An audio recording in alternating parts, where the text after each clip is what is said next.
Rise and scale में आपका स्वागत है। दोस्तों, ये कहानी सिर्फ दूध के एक ब्रांड की नहीं है। ये कहानी है 36 लाख किसानों की, जिन्होंने मिलकर एक ऐसा आंदोलन खड़ा किया जिसने भारत की किस्मत ही बदल दी। एक ऐसा देश जो दूध की कमी से जूझ रहा था, उसे दुनिया का सबसे बड़ा दूध उत्पादक बना दिया। ये है अमूल की अविश्वसनीय यात्रा। 36 लाख ये सिर्फ एक नंबर नहीं है, ये उन किसान मालिकों की संख्या है जो आज अमूल को चलाते हैं। हर रोज ये किसान मिलकर इतना दूध इकट्ठा करते हैं कि उससे कई ओलंपिक साइज के स्विमिंग पूल भरे जा सकते हैं। सोचिए, ये वो नींव है जिस पर इतना बड़ा ऑपरेशन खड़ा है। तो सवाल ये उठता है कि आखिर कैसे किसानों का एक छोटा सा आंदोलन आज दुनिया के सबसे बड़े फूड ब्रांड्स में से एक बन गया। इसका जवाब छिपा है एक लड़ाई में, जो मुनाफे के लिए नहीं बल्कि इंसाफ के लिए लड़ी गई थी। चलिए समय में थोड़ा पीछे चलते हैं। साल था 1940 का दशक। जगह थी गुजरात का खेड़ा जिला। यहाँ के किसान एक ऐसे सिस्टम में पिस रहे थे जहाँ उनकी मेहनत की कोई कीमत ही नहीं थी, और इस पूरे शोषण के सेंटर में सिर्फ एक नाम था, और इस कहानी का विलन था पोल्सन डेयरी। देखिए, सिस्टम ऐसा था कि ब्रिटिश सरकार को बॉम्बे शहर के लिए दूध चाहिए था, और उन्होंने ये कॉन्ट्रैक्ट सिर्फ और सिर्फ पोल्सन को दिया हुआ था। मतलब दूध के बिजनेस पर पोल्सन की पूरी मोनोपोली थी। लेकिन ये सिस्टम इतना सीधा नहीं था जितना लगता है। अब पोल्सन कर क्या रहा था? वो किसानों का जबरदस्त शोषण कर रहा था।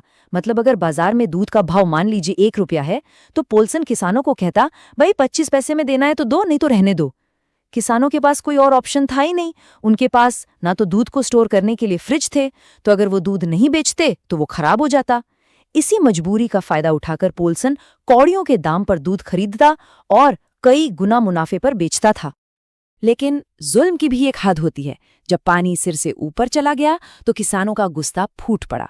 उन्होंने तय कर लिया कि अब और नहीं सहेंगे, और अपनी ये आवाज लेकर वो पहुंचे एक बड़े स्थानीय नेता त्रिभुवन दास पटेल के पास। त्रिभुवन दास पटेल किसानों की ये आवाज लेकर पहुंचे सीधे लौह पुरुष सरदार वल्लभ भाई पटेल के पास। सरदार पटेल ने पूरी बात सुनी और एक ऐसा रास्ता सुझाया जो इतिहास बदलने वाला था। उन्होंने कहा, पोल्सन को दूध देना बंद कर दो, अपना खुद का कोऑपरेटिव यानी सहकारी संघ बनाओ, और बिचौलिए को हटाकर सीधे सरकार को दूध बेचो।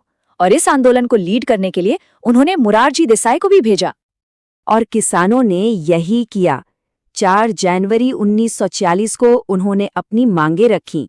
सरकार नहीं मानी तो उन्होंने दूध की सप्लाई ही रोक दी। सोचिए, 15 दिन तक हड़ताल चली। पूरे बॉम्बे में दूध की किल्लत हो गई। आखिरकार ब्रिटिश सरकार को झुकना पड़ा। ये किसानों की बहुत बड़ी जीत थी, और इसी जीत से 14 दिसंबर 1946 को जन्म हुआ Kheda district cooperative milk producers union का। किसानों ने जंग तो जीत ली थी, पर अब एक नई चुनौती दरवाजे पर खड़ी थी। कोऑपरेटिव बहुत सफल हो रहा था। दूध का उत्पादन इतना ज्यादा बढ़ गया था कि बॉम्बे मिल्क स्कीम भी सारा दूध नहीं खरीद पा रही थी। तो जो दूध बच जाता था उसका क्या करें? इस एक्स्ट्रा दूध ने कोऑपरेटिव के वजूद पर ही सवाल खड़ा कर दिया। त्रिभुवन दास पटेल एक शानदार नेता तो थे, लेकिन वो जानते थे कि इस आंदोलन को एक कामयाब बिजनेस बनाने के लिए एक प्रोफेशनल मैनेजर की जरूरत है। और यहीं से कहानी में एंट्री होती है एक ऐसे शख्स की जिसे आज पूरा Bharat milk man of India के नाम से जानता है, डॉक्टर वर्गीस कुरियन। डॉक्टर कुरियन ने आते ही सबसे पहले इसी सरप्लस दूध की समस्या पर काम किया। उस जमाने में मिल्क पाउडर सिर्फ गाय के दूध से बनता था, और गुजरात में भैंसें ज्यादा थीं। डॉक्टर कुरियन ने अपने दोस्त एच.एम. दलाया के साथ मिलकर कुछ ऐसा कर दिखाया जो किसी ने सोचा भी नहीं था। उन्होंने दुनिया में पहली बार भैंस के दूध से मिल्क पाउडर बनाने की तकनीक ईजाद की। ये एक गेम चेंजर था। अब दूध को पाउडर बनाकर महीनों तक स्टोर किया जा सकता था। अब जब दूध से पाउडर और मक्खन जैसे प्रोडक्ट्स बनने लगे तो उन्हें बेचने के लिए एक ब्रांड नाम चाहिए था। उस समय यूनियन का नाम बदलकर आनंद मिल्क यूनियन लिमिटेड हो गया था। तो इसी के शॉर्ट फॉर्म AMU और संस्कृत के शब्द अमूल्य यानी प्राइसलेस को मिलाकर एक नया दमदार नाम सामने आया, अमूल। अमूल ने बड़े जोर शोर से अपना मक्खन बाजार में उतारा, लेकिन वो बुरी तरह फेल हो गया। अब आप सोचेंगे क्यों? क्योंकि लोगों को पोल्सन के मक्खन की आदत थी। पोल्सन का मक्खन हल्का पीला, नमकीन और थोड़ा खट्टा होता था क्योंकि वो बासी क्रीम से बनता था। दूसरी तरफ अमूल का मक्खन ताज़ी क्रीम से बना, सफ़ेद और बिना नमक का था। टेक्निकली बेहतर होने के बावजूद भी लोगों को उसका स्वाद ही पसंद नहीं आया। तो अमूल की टीम ने एक बड़ा ही प्रैक्टिकल फैसला लिया। उन्होंने कहा, इसमें फेल होने की क्या बात है, अगर लोगों को वैसा मक्खन चाहिए तो वैसा ही बनाओ, कॉपी कर लो। बस उन्होंने अपने मक्खन में नमक मिलाया, उसे पीला रंग दिया और उसे बिल्कुल पॉल्सन जैसा बना दिया। और ये आइडिया काम कर गया। अब बारी थी आखिरी कील ठोकने की, और वो थी मार्केटिंग। पोल्सन की एक बटर गर्ल थी। उसके जवाब में 1966 में अमूल ने अपनी अमूल गर्ल को लॉन्च किया। ये सिर्फ एक कार्टून नहीं था, ये देश की धड़कन बन गई। अमूल गर्ल देश की हर बड़ी घटना पर अपनी मजेदार टिप्पणी करती थी। ये कैंपेन इतना आइकॉनिक बना कि आज तक चल रहा है, और दुनिया के सबसे लंबे एड कैंपेन का गिनीज वर्ल्ड रिकॉर्ड भी इसी के नाम है। अब देखिए, अमूल की सफलता को देखकर गुजरात के दूसरे जिलों में भी ऐसी ही कोऑपरेटिव सोसाइटियां बनने लगी। लेकिन इससे एक नया खतरा पैदा हो गया कि ये सोसाइटियां आपस में ही कंपटीशन करने लगेंगी। इस प्रॉब्लम को सॉल्व करने के लिए एक बहुत ही शानदार मॉडल बनाया गया। इस प्रॉब्लम का सल्यूशन निकला जीनियस 3 टियर अमूल मॉडल। ये बहुत सिंपल और असरदार है। लेवल 1 गांव, यहाँ की सोसाइटियां किसानों से दूध इकट्ठा करती हैं। लेवल 2 जिला, यहाँ की यूनियंस उस दूध को प्रोसेस करके मक्खन, पनीर जैसे प्रोडक्ट्स बनाती हैं। और लेवल 3 राज्य, यहाँ एक फेडरेशन इन सभी प्रोडक्ट्स को एक ही ब्रांड अमूल के नाम से मार्केट करती है और बेचती है। इस मॉडल ने पक्का किया कि सब मिलकर काम करें, एक दूसरे से मुकाबला नहीं। और यही इस मॉडल की आत्मा है, इसका सबसे खूबसूरत हिस्सा। अमूल का मकसद ज्यादा से ज्यादा प्रॉफिट कमाना नहीं है, बल्कि अपने 36 लाख किसान मालिकों को दूध का सबसे अच्छा दाम दिलवाना है। यही वजह है कि आप कभी अमूल का आईपीओ नहीं सुनेंगे। ये कंपनी किसानों की है और इसका हर एक पैसा वापस किसानों के पास ही जाता है। लेकिन ये कहानी सिर्फ गुजरात में खत्म नहीं हुई, ये तो बस शुरुआत थी। यहाँ से ये कहानी एक राष्ट्रव्यापी क्रांति बनने वाली थी, जिसने पूरे भारत की तस्वीर बदल दी। साल था 1965।